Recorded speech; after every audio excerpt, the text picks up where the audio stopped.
6 different types of palettes for acrylic painting. In this video, I cover glass palettes, plastic palettes that are made for acrylics, pads of disposable palette paper, and palettes that you shouldn't use with acrylics. I also cover do-it-yourself Stay Wet palettes. The easiest palette solution is to use palette paper. This paper is disposable, so it's super easy to use. This is the one from Strathmore. I ripped the cover off of it just so that it's easier to access the paper. It's sealed on both sides, so you won't end up with like the paper flapping around if you move it. It has like a slick coating on there, so it doesn't really absorb the water as much as like a regular sheet of paper. Here's another pad from Jack Richardson. I like this one because it has gray paper. Gray is easier to mix colors on because it's a middle value. If you mix on a white palette, sometimes your colors will look darker than what they actually are. That's one of the reasons why artists often tone their canvases before they begin. I have an entire video on the 5 benefits of toning a canvas. There's a link to it in the description below. You mix colors like you would on any other palette, but when you're done, cleanup is super easy. You just rip the sheet off the pad and throw it in the garbage. You can reuse this paper if you clean the paint off while it's wet.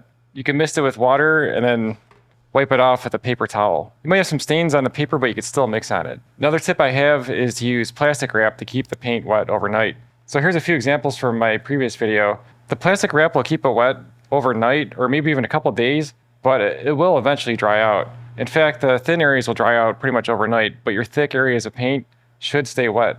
The way that I save the paint is I remove the plastic wrap, and then any big blobs of paint I move to a new sheet and start over. So if I open this up, some of this is still wet, like this brown over here. So you can see that's still wet. And this is from over a week ago. It's not like a good long-term solution because if there's any air that gets in there, it will dry out. Another option is freezer paper. It's a lot like palette paper. It's 18 inches wide. It's pretty big. It's just like palette paper. The only issue with it is it kind of rolls up, but you could just tape it down and cut it to whatever size you want. So if you're looking for something larger than a regular disposable palette paper pad, this might be what you're looking for.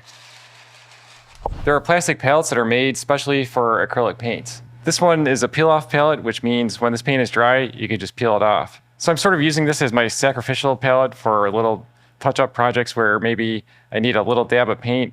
I just put it on here and I let it dry. When it gets thick enough, I could just peel it off. I could show you an example. So that peels right off. The thicker it is, the easier it is to peel off. So that's why I'm letting it build up. If you have real thin layers on there, you can wash it off with like hot water and scrub it with a paper towel. But I find that it's sometimes easier if you just let it build up on here and then peel it off. The other way to use this is I use this as like a well of colors. I do all my mixing here, and when I'm done for the day, I just clean this off with a wet paper towel while it's still wet. It's much easier to clean off a palette if the paint is wet. Pick up one of these plastic razor scrapers. You can use it to scrape the dry spots on a plastic palette without scratching it too much.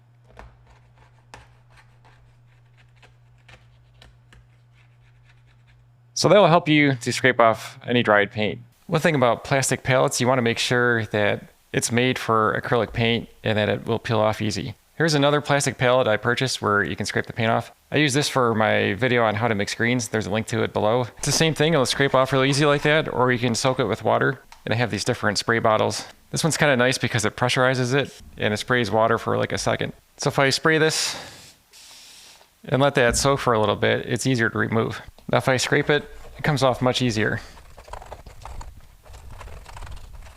So then you can just clean it up with a paper towel and that removes all of the dried chunks. There might be a few spots left, but you can easily scrape them up with a plastic razor.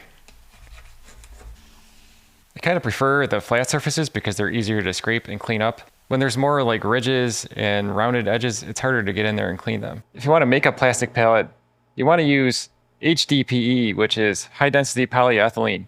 Acrylic paint won't stick to it. You want to make sure you use the right type of plastic because if you use the wrong kind of plastic, the paint will just stick to it. You won't be able to scrape it off and it'll ruin the palette. Another option is the Airtight plastic palette with a lid. This is the one from Magello. It has 4 clips on the outside and it has a ring on the inside to keep it airtight. It has all these wells on the outside and a mixing area in the center.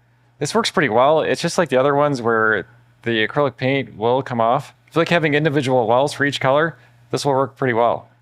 I use this for my painting of oranges in another video, and it will keep the paint wet for quite a while.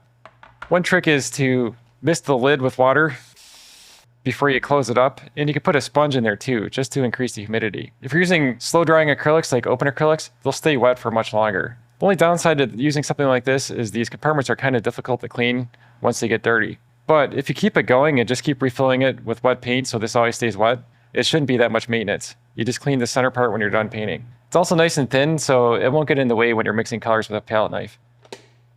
If there's one type of palette you shouldn't use, it's a wood palette. Acrylic paint will totally bond to a wood palette like this. It doesn't matter if it's painted or not, the acrylic paint will just stick to it. That means you won't be able to clean it very well, which you might not care about too much, but the other issue is that the paint will build up and create a very irregular surface. That will make it difficult to blend colors up with a palette knife, and you won't be able to scrape it clean. Wood palettes like this are usually intended for use with oil paint. You can apply a coat of linseed oil to it, and when the oil builds up in there, it makes it easier to scrape off the oil paint. But for acrylic paint, I would not use these. Another option are Stay Wet palettes. This is the small handy palette. It's about 8.5 by 7 inches. On the inside, there's a sponge. This is all warped because it's dried out. But once you wet it, it'll flatten out and spread to the size of the container. Then you take some of this palette paper, soak it in water, and put it on top. Once you have it set up, you can squeeze out your acrylic paint and use it like a regular pad of palette paper. But this will keep your paint wet for like a week. And after about a week, you want to clean out the sponge just to prevent mold. I have an entire video on how to set this up and use it. There's a link to it in the description below. I also have tips on how to clean it out and how to prevent mold. Here's another wet palette made by Redgrass. They provided this to me for free to try out. It does come with like a rubber sponge, but they also sell a glass palette, which is what I have in here now. This is super easy to clean, and there's a little notch on the side so you can remove it very easily. It has a nice gray background, which is great for mixing colors. So here's a previous version they had. This is an example of the sponge they have. It's a different type of material that's supposed to resist mold. This does have a nice seal on the outside, and it's nice and thin. So that's another option for a wet palette. Can you make do-it-yourself Stay Wet palettes? The answer is yes, but I really don't recommend them for a couple of different reasons. For one, it's difficult to find a container that would work well for it. I tried using this container. It used to have a lid. I think I broke it. But the issue is with most containers, they're too tall on the side. So when you're trying to blend up paint in the bottom of this, it gets in the way and you really can't get a palette knife totally flat on the bottom. So really it's not good for a mixing container because of that issue. And then the other thing too is the bottom really isn't totally smooth. There's things that are embossed in here. There's like a ridge around the outside bottom here, which you can't really mix colors in. If you wet a paper towel, you can squeeze your paint out onto the wet paper towel and that'll keep it wet. But what I don't like about that is a lot of the paint can get absorbed into the paper towel, or if you dig into it too much with your paintbrush, you can get bits and pieces of the paper towel breaking off into your paint. I feel like if you're going to spend money on a container, you might as well buy one that's made for it. Look how thin that is compared to this plastic container on the left. Plus, it comes with a sponge that fits the container perfectly, and it comes with palette paper that's designed to allow water to seep through it, but it's still strong enough that it won't tear when you're mixing colors on it. So my recommendation is just to buy a solution rather than make it. If you're looking for a larger palette, this one from Masterson will fit the bill. It's 12 by 16 inches, which is more than enough for most paintings. I have a glass palette in here, but this works just like the smaller one I showed you that has the yellow sponge in there and the palette paper. I've used it both ways, but since I started using open acrylics, I just use a glass cutting board in here. But when I use it for regular acrylics, like I said, you can get about a week out of it. And at that point, I usually clean out the sponge just to prevent any sort of mold. So these work really well. There's an airtight seal around the outside edge. And one tip I have is when you close it, you want to line up the corners first and press them down. And then you can use like the heel of your hand to press the lid in place. It's much easier than trying to squeeze it with your fingertips, which might strain your hands. These paints have been in here for a month and they're still wet. So the last option would be to use a glass palette. And what I like using is a glass cutting board. I put this inside of my Masterson palette and I use it with open acrylics. These are leftover paints from my video on how to mix green paint. What I like about glass palettes is that they're super easy to clean. Even if the paint is dry, it just comes right up. So in a matter of like 30 seconds, you can have this thing cleared off.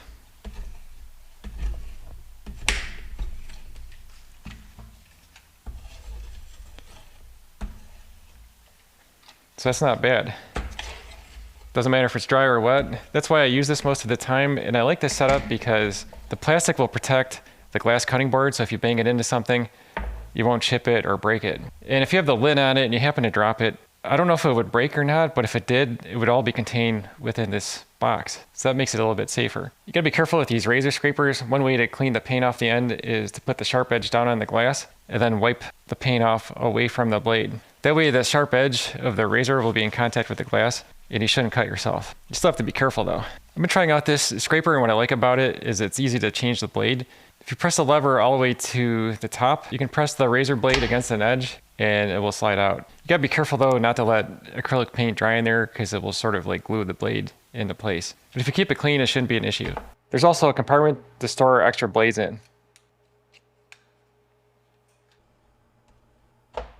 So this cutting board I've had for over a year, probably a couple of years actually. And what I like about it are the corners are rounded and so are the edges. And it's a perfect size to fit into this palette. It's tempered glass, so it shouldn't break as easily as regular glass. Up next, you can watch my video about how I set up this glass palette, or my other video about how to use a Stay Wet palette. Thanks for watching.